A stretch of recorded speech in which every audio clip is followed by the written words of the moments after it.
할렐루야. 하나님 아버지로부터 오는 은혜와 평강이 오늘 이 예배에 오신 모든 분들 위에 임하시기를 주님의 이름으로 축원드립니다. 여러분, 천재 화가 하면 여러분들은 어떤 사람이 떠오르십니까? 아마 각자마다 좋아하는 그 화가가 있을 거고 또 취향도 있을 거고 생각이 다 다르실 텐데요. 저는 천재 화가 하면 레오나르도 다빈치가 생각이 납니다. 다빈치는 미술뿐만 아니라 과학자였고 기술자였고 사상가로도 아주 유명한 인물입니다. 하루는 이 다빈치가 열심히 작품을 그리면서 집중을 하고 있었는데 누군가 그 집 문을 두드렸습니다. 나가보니까 이웃집에 사는 사람이 자기 집 수도 파이프가 고장이 났다면서 좀 도와달라고 요청을 했습니다. 조금만 더 그리면 위대한 작품이 탄생할지도 모른다는 생각이 들었지만 이 이웃집의 요청을 거절할 수가 없어서 일을 중단하고 그림을 중단하고 이웃집으로 갔습니다. 다빈치는 수도를 고쳐주고 다시 돌아와서 붓을 들었지만 그림을 완성할 수가 없었습니다. 왜냐하면 수도 작업을 하느라 이 손이 무뎌졌던 겁니다. 그 다음 날도 그림을 그리려고 했지만 그 무뎌진 손은 돌아오지를 않았습니다. 그래서 다빈치는 이 그림을 완성할 수가 없었고 결국 이 작품은 미완성으로 남고 말았습니다. 그 그림이 한번 보여주시겠습니까? 오늘 이 작품입니다. 이 작품의 이름은 동방박사의 예배라는 그런 작품입니다. 예수님께서 마리아가 아기 예수님을 안고 있고 주변에 많은 목자들과 동방박사가 예배드리는 그런 장면인데요. 그때 그 사건이 아니었다면 이 그림이 완성되었겠죠. 그런데 옆집에 사는 사람이 와서 도와달라고 하는 바람에 이 그림이 미완성으로 끝나고 말았다라는 겁니다. 우리가 인생을 살아가다 보면 마음먹은 대로 일이 풀리지 않을 때가 있습니다. 예기치 않은 장애물이 등장을 해서 하던 일이 막히고 인생 자체가 뒤틀리는 경우들이 있습니다. 어딘가에 갇히거나 함정에 빠진 것처럼 꼼짝할 수 없는 이런 상황에 처하기도 한다는 겁니다. 홍해 앞에 서 있는 이스라엘 백성들처럼 앞으로 나아갈 수도 없고 그렇다고 뒤로 돌아갈 수도 없는 이런 상황을 만나기도 합니다. 여리고 성 앞에 이스라엘 백성들처럼 성을 함락시킬 수도 없고 그렇다고 다시 광야로 돌아갈 수 없는 이런 상황을 만나기도 한다라는 거죠. 여러분, 이런 사면 초가에 우리가 처하게 될 수도 있습니다. 사람들은 이런 상황에 처하게 되면 일을 꼬이게 한 사람을 원망하거나 환경을 탓하기도 합니다. 상황을 탓하거나 사람을 원망한다고 해서 그 일이 잘 풀려지는 것도 아닌데 화를 내면서 그 일로 원망을 한다는 거죠. 여러분, 우리 성도들에게도 이런 사면초가와 같은 상황이 펼쳐질 수도 있습니다. 그럴 때 우리는 어떻게 해야 할까요? 오늘 본문에서 그 해답을 좀 찾아보도록 하겠습니다. 오늘 본문에 보시면 북이스라엘이 모압과 전쟁을 할 때였습니다. 전쟁의 원인과 시작은 모압 메사 왕의 배신 때문이었습니다. 메사는 양을 치면서 매년 북이스라엘 왕에게 양털을 바쳤습니다. 그런데 아합 왕이 죽자 이스라엘을 배반했다는 거죠. 메사가 이스라엘에게 바쳐야 했던 새끼 양 10만 마리의 털, 또 숫양 10만 마리의 털은 적은 양이 아닙니다. 이처럼 많은 양의 조공을 바쳐야 살아갈 수 있었던 모압 왕은 아합 왕이 죽자 기회는 이때다라고 그 틈을 타서 이스라엘의 반기를 들었다는 겁니다. 그뿐만 아니라 모압은 암몬과 마온 사람들과 연합을 해서 남유다를 공격하기도 했습니다. 이스라엘의 여호람 왕은 모압을 그냥 내버려 둘 수가 없었습니다. 그래서 남유다 여호사밧 왕과 에돔 왕에게 도움을 요청하죠. 이렇게 해서 세 나라가 연합군을 형성하게 됩니다. 오늘 여러분들이 제가 읽어드렸던 본문 말씀에 보시면 연합군은 모압을 공격하기 위해서 쉬운 길로 가서 전쟁을 벌인 것이 아니고 아주 어려운 길을 선택합니다. 원래 이스라엘에서 모압으로 내려가는 길은 요단강을 건너서 쭉 내려가다가 그 모압을 공격하는 것이 보통이었습니다. 보편적인 길이었다는 거죠. 왜냐하면 그 길이 아주 편한 길이었기 때문에 그렇게 많은 루트를 통해서 이렇게 공격을 합니다. 그런데 이번 군대는 사해 남쪽으로 돌아가서 아주 험한 길로 갔다는 겁니다. 지도를 한번 보시겠습니까? 예, 원래는 요단강을 건너서 저 느보산 쪽으로 해가지고 사해 이쪽으로 쭉 내려와서 모압을 공격하는 것이 보통적인, 예전에 모압을 공격할 때도 그런 식으로 이게 작전을 짜서 내려와서 공격을 했습니다. 그런데 이번에는 그 전통적인 방법이 아니라 빙 둘러서 지금 사해 밑에 쪽으로 거쳐가지고 아주 멀면서도 험한 길을 선택했다는 거죠. 이렇게 해서 지금 모압을 공격하기로 모든 것을 계획을 다 세워놓았습니다. 왜 이스라엘 연합군은 쉬운 길로 가지 않고 어려운 길을 선택했을까요? 쉬운 길은 모압 군대가 철저하게 방어를 하고 있었기 때문에 멀리 험한 길로 돌아간 겁니다. 마치 카르타고의 영웅 한니발이 로마를 침공할 때 아무도 예상하지 못했던 알프스를 넘어간 것과 같은 그런 상황이었다는 겁니다. 이처럼 이스라엘의 여호람 왕은 모압과의 전쟁을 아주 철저하게 준비했습니다. 군사력도 아주 철저했고요, 전략도 아주 철저하게 세웠습니다. 이제 모압을 공격하기만 하면 되는 상황이었습니다. 그런데 문제가 생겼습니다. 연합군이 먼 길을 이렇게 돌아가느라고 물이 떨어지고 말았습니다. 7일 동안 멀고 험한 길을 돌아서 행진하느라 군대는 지치고 목말랐습니다. 타고 갔던 말들도 물을 마시지 못해서 지쳐있는 상황이었다는 거죠. 성경학자 케일과 로빈슨에 따르면 이 지역을 아쉬 골짜기라고 하는데 원래 이곳에는 강이 있었다고 합니다. 아마 이스라엘 연합군대는 강에서 물을 얻을 수 있을 것이라고 생각을 하고 먼 길로 이렇게 돌아간 겁니다.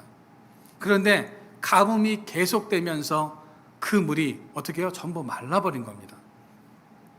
지쳐있는 군사들에게 마실 물이 없고 뛰어야 하는 말에게 물을 줄 수 없는 상황이라면 이 전쟁은 보나마나 백전백패나 마찬가지입니다. 골짜기 안에는 물이 떨어졌고 골짜기를 벗어나면 모압 군대가 기다리고 있는 형국이었습니다. 여러분, 이스라엘 연합군은 지금 큰 위기의 상황에 처해 있습니다. 사면초가의 지금 상황이죠. 골짜기 안에 있으면 갈증으로 죽게 될 것이고 골짜기 밖으로 나가면 어떻습니까? 모압의 군대의 공격을 받아서 몰살당할 수 있는 절체절명의 그런 위기의 상황입니다. 여러분, 우리의 인생에도 이런 위기가 찾아올 수 있습니다. 그렇다면 이런 위기가 찾아왔을 때 우리는 어떻게 해야 하는 것일까요? 첫 번째로 다른 안내자를 찾아야 합니다. 우리가 등산을 갔다가 산에서 길을 잊었다고 가정해 보시기를 바랍니다. 어떻게 하면 좋을까요? 길을 잃어버렸을 때 제일 좋은 것은 자신의 위치가 어디인지를 파악한 후에 지형을 잘 아는 담당자나 119에 연락을 취해야 합니다. 혼자서 길을 찾겠다고 하산했다가는 아주 큰 낭패를 경험할 수 있게 됩니다. 우리가 살아가면서 꼭 산에서만 길을 잃는 것이 아니라 낯선 동네에 갔다가 길을 잃어버리는 경우들도 있습니다. 그럴 때 길을 잘 아는 동네 분에게 물어봐야 헤매던 곳에서 벗어날 수 있다는 겁니다. 올해 10월 26일에 미국에서 2021년 쿼드 시티스 마라톤 대회가 개최되었습니다. 그런데 마라톤 대회에서 1등과 2위를 달리던 케냐 출신의 엘리트 마라토너들이 길을 잃고 코스를 일탈하는 바람에 실격 처리되는 이런 해프닝이 벌어졌습니다. 키벳이라는 사람과 사울로라는 사람인데요. 이 두 사람이 레이스 중반까지만 해도 줄곧 선두에 있었습니다. 특히 이 사울로는 이 대회에서 신기록을 달성 중이었습니다.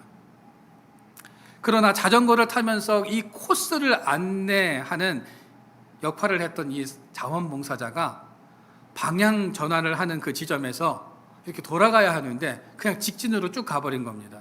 그래서 사울러와 키벳은 그를 계속 따라갔고 그러다가 그만 그 코스를 벗어나고 말았다는 겁니다. 둘은 비공식적인 경로를 거쳐서 최종 결승전까지 들어왔지만 주최 측은 이 두 사람에게 실격 처리를 해버렸습니다. 여러분, 우리가 바른 안내자를 찾지 못하면 이와 같은 상황을 우리가 경험할 수도 있다는 거죠.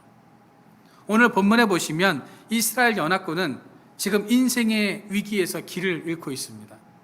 어떻게 해야 할지 막막한 상황에 처해 있습니다.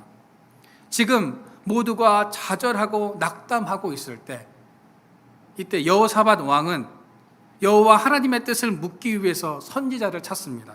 오늘 11절 말씀해 보십시오. 우리가 여호와께 물을 만한 여호와의 선지자가 여기 없느냐라고 이렇게 묻죠. 그러다 신하 중에 하나가 엘리사가 이 근처에 있습니다라고 이렇게 대답을 해줍니다. 여러분, 인생의 위기가 찾아왔을 때 삶의 방향을 물을 수 있는 안내자가 있어야 합니다. 안내자라고 모두가 다 똑같은 것은 아닙니다. 하나님과 깊은 교제를 나누고 그 마음을 읽어낼 수 있는 영성 있는 안내자가 필요하다는 거죠. 문제가 시급하다고 아무나 찾아가면 안 됩니다. 하나님을 전적으로 의지하고 하나님의 뜻과 그 길을 바르게 소개할 수 있는 사람을 찾아가야 합니다. 그래야 인생의 길을 바로 걸어갈 수 있습니다. 사무엘상 28장에 보시면 사울 왕이 블레셋과의 대전투 길보아 전투에서 승리를 알고 싶어서 엔돌의 신접한 여인, 우리나라 말로 말하면 무당을 찾아갑니다. 예전에는 사무엘이 있어서 하나님의 뜻을 물을 수가 있었습니다. 하나님, 이 전쟁에서 나갈까요? 아니면 이 전쟁에 나가지 말까요? 어떻게 하면 좋을까요? 사무엘에게 물어보면 사무엘이 기도를 해보고 전쟁에 나가지 마십시오. 전쟁에 나가십시오. 이렇게 이야기를 해주는 사람이 있었습니다. 그런데 사무엘이 죽자 다급해진 사울 왕은 무당을 찾아가서 사무엘을 만나게 해달라고 요청을 합니다. 여러분, 사울은 지금 너무나 다급한 나머지 인생의 문제를 미신과 불의한 방법으로 해결하려고 했습니다. 여러분, 우리도 혹시 너무 급한 나머지 하나님이 아닌 다른 미신적인 것을 의지하고 있는 것은 아닙니까? 우리 인생의 최고의 안내자는 누구일까요? 바로 예수님입니다. 예수님께서는 우리 인생길의 길잡이이십니다. 예수님께서는 내가 길이요 진리요 생명이라고 말씀하십니다. 그 길 되시고 진리 되시고 생명이신 예수님을 벗어나면 사망의 음침한 골짜기로 가다가 낭떠러지에 떨어져서 생명을 잃게 되는 것입니다. 여러분, 인생에 문제가 생겼다면 어떤 문제이든 예수님께 나아가서 물어보시기를 바랍니다. 그러면 예수님께서 우리의 안내자가 되어 주십니다. 혹시 문제가 있는데도 혼자서 그 문제를 해결하기 위해서 고민하고 계시지는 않으십니까? 인생의 문제로 인해서 더 이상 혼자서 고민하지 마시고 십자가 앞에 그 문제를 내려놓고 우리는 주님께 기도하면서 우리가 어떤 길을 가야 할지 물어야 합니다. 우리 인생의 설계자이신 예수님께 나의 인생의 문제를 맡길 수 있기를 소망합니다. 아무것도 염려하지 말고 우리를 바른 길로 인도해 주실 주님께 날마다 간구하는 그런 복된 인생을 살아가는 저와 여러분들의 삶이 되어지기를 주님의 이름으로 축원드립니다. 두 번째로 말씀대로 행해야 합니다. 오늘 본문 12절 말씀에 보시면 여호사밧 왕은 여호와의 말씀이 엘리사 선지자에게 있다고 확신했습니다. 그래서 북이스라엘과 남유다와 에돔 왕, 이 세 왕이 엘리사를 찾아가죠. 여러분, 엘리사는 두 가지 면에서 참 위대한 인물이었습니다. 엘리사는 위기 때 생각이 나는 인물이었다는 점입니다. 우리가 어려움을 당할 때 생각나는 사람들이 있을 겁니다. 이 사람은 믿을 수 있고 이 사람에게 도움을 요청하면 분명 이 문제는 해결이 될 거야 하면서 떠올리는 사람들이 있다는 거죠. 만약 여러분들이 어려움을 겪고 있는데 그 머릿속에 여러분들이 생각이 났다면 여러분들은 참 인생을 잘 살아오신 겁니다. 그런데 어려움 속에서 그 사람은 에이 아무 소용없어 라고 이렇게 제쳐버리는 사람이라면 우리의 삶을 우리는 다시 한번 되돌아볼 필요가 있다는 거죠.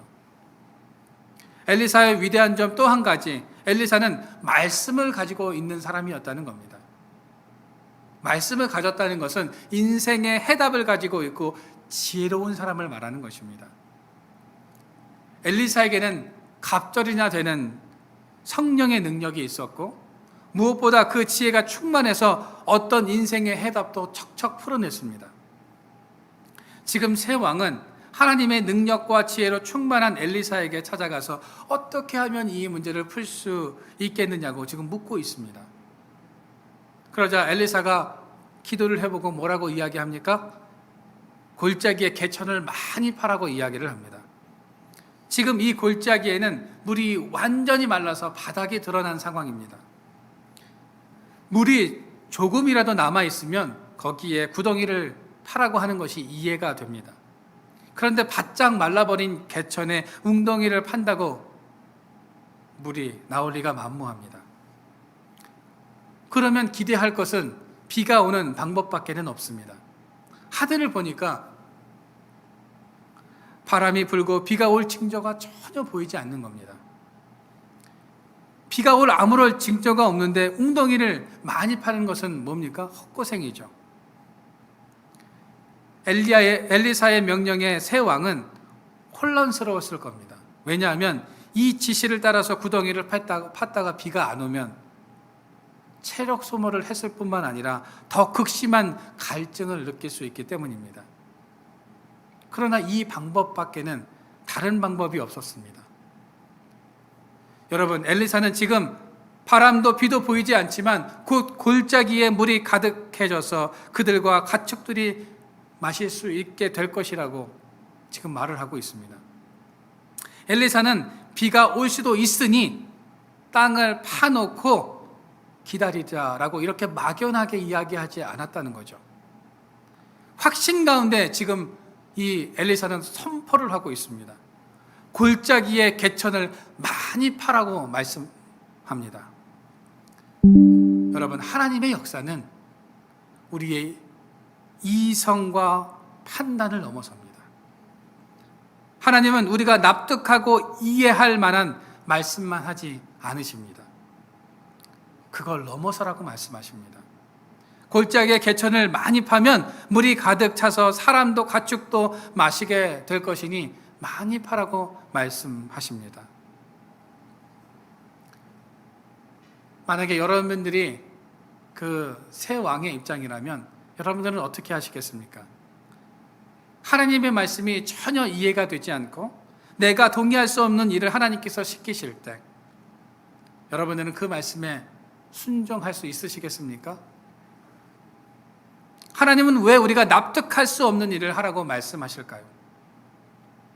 우리의 생각으로 이해되지 않지만 그 말씀대로 순종을 하면 하나님께서 우리의 삶을 책임져 주시기 때문입니다. 하나님은 세상 말로 허투루 말씀하시는 분이 아니십니다. 물을 주시겠다고 하시면서 우리가 상상할 수 없는 방법으로 물을 공급하여 주십니다.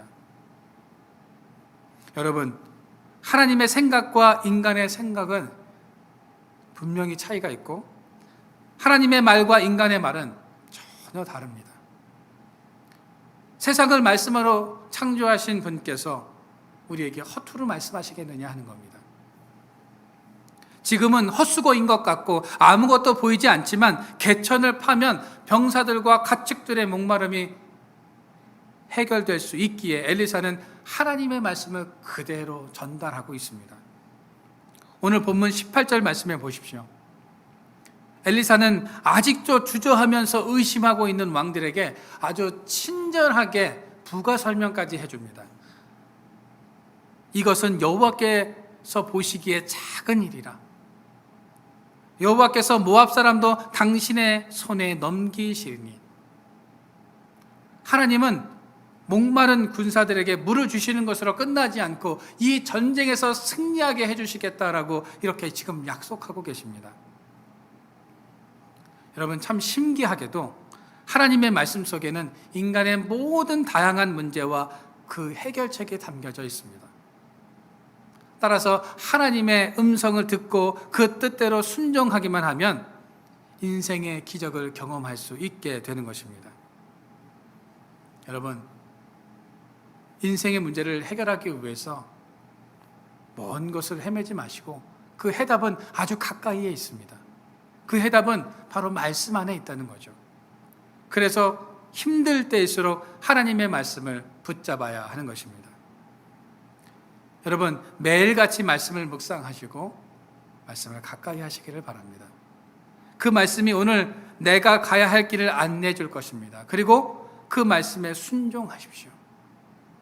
여러분들의 삶 속에서 하나님의 기적을 경험하게 될 것입니다. 세 번째로 합당한 제사를 드리는 것입니다. 새 왕이 엘리사 선지자가 전한 하나님의 말씀대로 개천을 팝니다. 아침에 에돔 쪽에서부터 물이 흘러나와서 그 땅에 물이 가득 차게 됩니다. 하나님의 말씀이 현실이 되었고 그대로 이루어졌다는 거죠. 일반적으로 물이 생기려면 하늘에서 비가 와야 하는 것이 당연합니다. 아니면 땅을 파서 땅에 지하수가 터지는 것이 맞습니다. 그런데 이들이 얻은 물은 하늘에서 내린 비도 아니고 땅에서 지하수가 터져서 나온 물도 아닙니다. 뜻밖의 장소에서 흘러나온 물이었다는 거죠. 이게 하나님이 일하시는 신비로운 방법입니다. 출애굽하던 이스라엘 백성들이 홍해를 만나자 하나님은 어떤 해답을 주셨습니까? 홍해 바다에서 그 해답을 꺼내셨다는 거죠. 하나님의 해결책은 멀리 있지 않습니다. 가장 손쉽지만 생각하지도 못했던 신비한 방법으로 하나님께서는 역사하십니다. 바짝 말라서 쩍쩍 갈라진 골짜기 어디에도 물이 나올 것이 없지만 하나님은 에돔에서부터 물을 흘려보내셨습니다. 그러자 말랐던 골짜기와 파놓았던 개천에 물이 가득 차서 사람들과 짐승들이 충분히 마실 수 있게 되었습니다. 이뿐만이 아닙니다. 또 한 가지 신비로운 기적이 일어났습니다. 골짜기에 물이 가득 차자 그 물 위로 아침 해가 쫙 솟으면서 그 물이 붉은색으로 비춰지게 된 겁니다. 모압 사람들에게는 이것이 뭘로 보였냐 하면 피로 보였습니다. 모압 사람들은 분명히 피가 틀림없다고 여기고 연합군들이 서로 막 자기네들끼리 싸우다가 이렇게 피를 흘린 것이라고 지금 착각을 하고 전리품을 얻기 위해서 막 달려왔습니다. 물이 피처럼 보이게 하는 이 착시 현상까지도 하나님께서 도구로 사용하셔서 이 전쟁에서 이기게 하셨다는 겁니다. 모압의 군대는 전리품을 취하려는 욕심에 눈이 멀어서 무기도 들지 않고 무방비한 상태에서 골짜기로 막 뛰어왔습니다. 그래서 이스라엘 연합군은 아주 손쉽게 이 모압을 제압하고 전쟁을 끝낼 수 있게 되었습니다. 이런 놀라운 기적이 어떻게 일어난 것일까요? 메마른 땅에 물이 생기는 기적, 햇빛에 반사된 물이 피로 보였던 이 착시의 기적은 언제 시작된 것일까요? 오늘 본문 20절 말씀에 그 해답이 나옵니다. 아침이 되어 소제를 드릴 때입니다. 소제를 드린다는 게 뭐죠? 하나님께 제사를 드렸을 때 물이 흘러나오기 시작했다는 겁니다. 하나님은 이미 모든 것을 준비해 두셨습니다. 물뿐만 아니라 적군도 이길 수 있는 전략을 전부 다 준비해 놓으셨습니다. 그 역사가 일어난 때가 바로 소제를 드렸을 때, 제사를 드렸을 때였다는 거죠. 제사는 하나님께 드리는 예배입니다. 예배는 하나님께 감사와 찬양으로 올려드리는 겁니다. 즉 이스라엘 연합군이 하나님께 감사와 찬양을 드렸을 때 하나님께서 그 예배를 받으시고 능력을 베풀어 주셨다는 사실입니다. 사람의 힘과 능력으로는 패배할 수 없는 전쟁을 하나님께서 승리로 바꾸어 놓으셨다는 겁니다. 그리스도인들의 삶의 승리의 비결은 바로 예배에 있습니다. 하나님을 신뢰하고 믿음과 찬양과 예배로 나아갈 때 하나님이 놀라운 능력을 베풀어 주시고 우리의 삶에 승리를 안겨주는 것입니다. 여러분, 전쟁에서 승리하는 비결은 군사력이 아니라 하나님을 찬양하고 예배하는 것임을 깨달으시기를 바랍니다.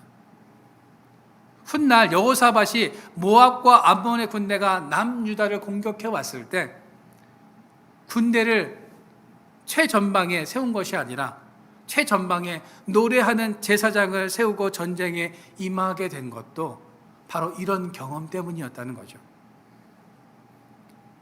여러분, 하나님께 찬양하고 기도가 올려질 때 그때가 바로 하나님께서 역사하시는 시간이고 적군들이 패망하는 때라는 것을 분명히 아시기를 바랍니다. 우리의 능력으로는 도저히 빠져나올 수 없는 문제를 만날 수가 있습니다. 예기치 못한 문제들, 너무 심한 수렁에 빠져서 허우적거릴수록 더 깊이 빠져가는 역경의 순간을 우리가 만나기도 합니다.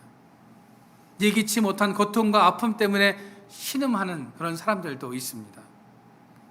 그럴 때 우리가 기억해야 할 것은 인간의 힘과 지혜로 어려운 순간을 돌파하려고 하지 마시고 나를 바른 길로 인도하실 수 있는 예수님 앞에 그 문제를 내어놓으시기를 바랍니다. 그리고 말씀에 순종하십시오. 그리고 예배에 승리하십시오. 그럴 때 하나님께서 피할 길도 주시고 그 문제를 넘어서게 할 뿐만 아니라 우리가 상상할 수도 없는 놀라운 능력으로 그 문제를 해결해 주십니다. 오늘도 우리의 삶에 놀라운 능력을 베푸시는 하나님의 역사하심을 믿고 믿음을 가지고 문제들을 돌파해 나아가는 저와 여러분들의 삶이 되어지기를 주님의 이름으로 축원드립니다. 기도하겠습니다. 능력의 하나님, 우리 앞에 때론 예기치 못한 문제와 역경의 순간을 만나기도 합니다. 나의 힘으로는 도저히 벗어날 수 없어 낙담할 때도 있습니다. 그럴 때 우리의 영원한 안내자 되시는 예수 그리스도를 바라보며 따라가게 하여 주시고 그 말씀에 늘 순종하는 삶을 살아가게 하여 주시옵소서. 또 예배를 통해서 우리의 삶에 놀라운 기적의 역사들이 일어나 믿음으로 그 난관과 역경을 이겨낼 수 있는 우리 성도들 되게 하여 주시옵소서. 하나님, 오늘도 아버지 앞에 나올 때 예물 드린 손길을 기억하여 주시고 어렵고 힘든 상황 속에서도 주님의 것을 성별하고 구별하여 드린 그 손길을 하나님께서 기뻐 받아주시고 그 손길 위에 갑절의 복으로 넘쳐나게 하여 주시옵소서. 그들의 삶이 하늘의 별과 같이 빛나는 인생들 되게 하여 주시고 건강의 복도 하나님께서 허락하여 주시옵소서. 오늘 예물이 쓰이는 곳에 복음의 역사가 왕성하게 하여 주시고 주님의 크신 영광이 나타나게 하여 주시옵소서. 예수 그리스도의 이름으로 기도드립니다.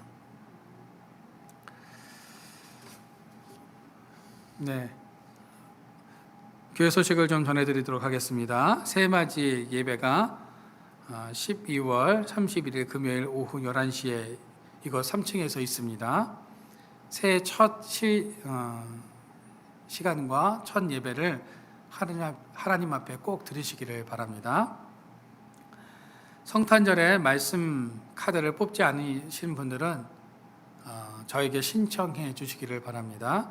신청하신 분들에 한해서 제가 우편으로 보내드리도록 하겠습니다. 온라인으로 헌금하시기를 원하시는 분들 화면의 계좌로 보내주시면 감사하겠습니다. 그리고 어제 성탄절 예배에 박길준 장로님과 윤홍순 권사님께서 참석해 주셨고 또 교회 강대상용 성경책을 헌물해 주셨습니다. 다시 한번 감사드립니다. 그리고 조은순 권사님께서 약식을 후원해 주셨습니다.